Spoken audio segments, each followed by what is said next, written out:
आणि यानंतर आता शेतकऱ्यांसाठी एक आनंदाची बातमी आहे। फडणवीस सरकार शेतकरी कर्जमाफीच्या तयारीत असल्याची माहिती सूत्रांनी दिली आहे। 35 लाख शेतकऱ्यांना या कर्जमाफीचा लाभ मिळण्याची ही शक्यता आहे। शेतकऱ्यांचे 2 लाखांचे कर्ज माफ करण्यासंदर्भात सरकारच्या हालचाली सुरू आहेत।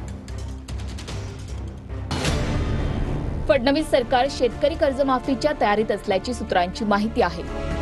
परदेशी समितीच्या अहवालात 35 लाख शेतकऱ्यांना कर्जमाफीचा लाभ मिळण्याची शक्यता आहे। मात्र अंतिम निर्णय होईपर्यंत लाभधारक शेतकऱ्यांची संख्या वाढण्याची शक्यता आहे। शेतकऱ्यांचे कमाल 2 लाखांचे कर्जमाफ करण्याबाबत हालचाली सुरू आहेत। सरकारला कर्जमाफीसाठी 25,000 कोटींची तरतूद करावी लागणार आहे।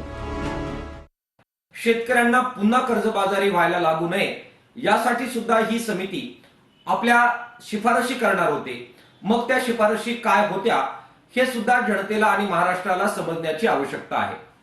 मागील कर्जमाफीमध्ये जे निकष लावले गेले त्यामुळे नियमित कर्जदार शेतकऱ्यांवर मोठा अन्याय झाला।